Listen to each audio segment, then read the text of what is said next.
Ada 3 orang bekerja sebagai pemecah batu. Mereka bekerja di bawah terik panas matahari. Ketika mereka ditanya mereka sedang bekerja apa, ketiganya memiliki jawaban yang berbeda-beda. Orang pertama menjawab, "Saya sedang memecah batu sialan ini untuk sesuap nasi." Orang kedua menjawab, "Saya sedang membangun tembok." Yang menarik, orang yang ketiga, ketika dia ditanya, dia menjawab dengan mata yang berbinar-binar. Dia menjawab, "Saya sedang membangun mercusuar yang bisa bertahan ratusan tahun." Mereka bekerja di tempat, di lokasi yang sama, alatnya sama, keringat yang dikeluarkan juga sama-sama capek. Yang membedakan mereka adalah cara pandang mereka terhadap pekerjaan yang mereka lakukan. Kita semua sering menjadi orang pertama. Kita merasa bosan dengan rutinitas pekerjaan kita. Tapi hari ini saya Ita Jenda ingin bercerita tentang bagaimana caranya bergeser dari orang pertama menjadi orang ketiga. Hal ini menarik, ada 4 hal yang perlu diperhatikan. Pertama, standar pribadi. Kita perlu memiliki standar pribadi. Coba bayangkan ada seorang pekerja sedang membuat lemari yang besar. Dia menghabiskan waktunya menghaluskan bagian belakang.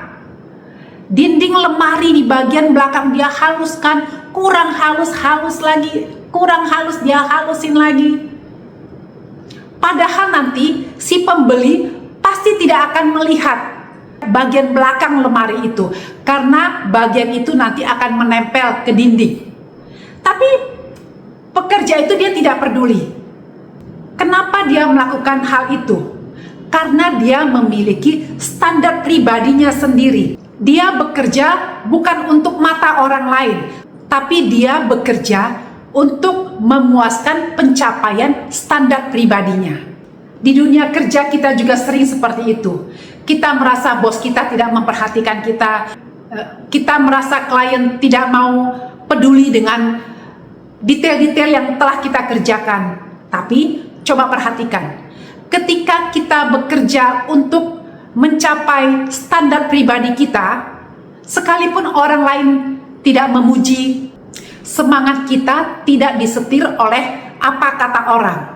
Saat kita bekerja dengan kualitas terbaik dari kita, kita sedang membangun karakter diri kita sendiri. Standar pribadi yang kita tetapkan, itulah yang mendorong kita bekerja dengan semangat bahwa kita adalah orang yang kompeten. Kemudian mengakar.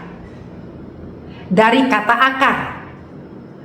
Prinsip ini mengajarkan kita tentang kesabaran. Pernah melihat pohon bambu? Pohon bambu itu menjulang tinggi. Kalau dilihat tuh dia kurus menjulang tinggi. Tapi angin yang kuat tidak membuat dia patah. Dia bisa mengikuti tiupan-tiupan angin. Ada satu jenis bambu namanya bambu Cina. Bambu ini ketika ditanam oleh petani, 5 tahun pertama itu tidak kelihatan apa-apa. Tidak ada pertumbuhan 1 cm pun. Tetapi petani yang menanamnya itu dengan rajin menyiramnya, memeliharanya, memberinya pupuk. Dengan sabar, dia menunggu sampai 5 tahun. Apa yang terjadi setelah 5 tahun? Tahun kelima, dalam tempo 6 minggu dikatakan, bambu itu bisa mencapai ketinggian 25 meter. Luar biasa. Jadi, apakah bambu itu tumbuh 6 minggu atau 5 tahun? Jawabannya 5 tahun. Tapi di mana dia 5 tahun itu? Waktu 5 tahun itu, bambu itu sedang membangun akarnya ke dalam. Dia sedang membangun kekuatan akar di dalam untuk nanti bisa menopang ketinggian bambu Sehingga ketika bambu itu mencapai 25 meter, angin yang kencang yang meniup ke kiri, meniup ke kanan, tidak membuat bambu itu patah.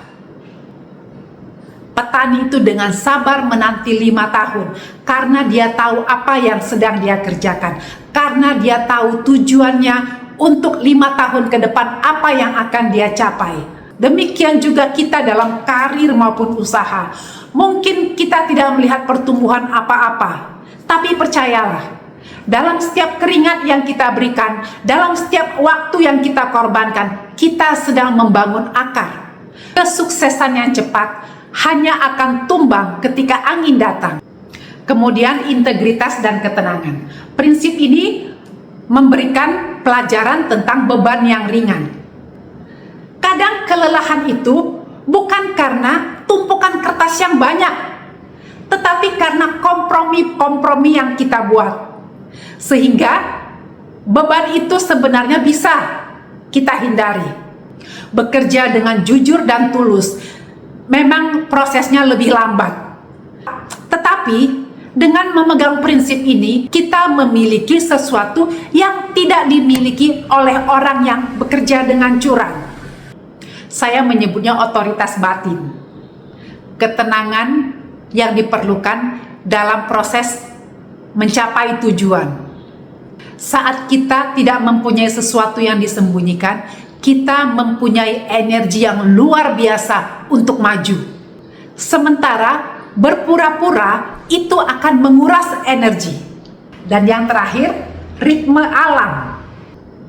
Rahasia yang terakhir ini berbicara tentang ritme. Tidak ada bunga yang mekar sepanjang tahun, tapi ada waktunya mekar, ada waktunya gugur, dan juga ada waktunya istirahat. Manusia suka lupa bahwa kita adalah bagian dari alam juga. Kita bukan mesin produksi. Istirahat bukan berarti malas, tetapi kita menghargai tubuh dan jiwa kita. Menarik diri sementara dari hiruk pikuknya pekerjaan justru akan memberikan perspektif baru. Kita bisa melihat gambaran besarnya lagi. Kita jadi ingat kembali apa yang membuat kita memulai semua ini. Jadi, apapun batu yang sedang kita pecahkan sekarang, ingat lagi cerita yang di awal. Kita bisa memilih, apakah kita menggerutu atau kita melihat bahwa kita sedang membangun sesuatu yang besar, sesuatu yang bisa bertahan ratusan tahun. Kita sedang membangun mercusuar. Yuk, jangan hanya bekerja untuk bertahan hidup. Mari bekerja untuk menghidupkan jiwa kita. Sampai jumpa di video selanjutnya.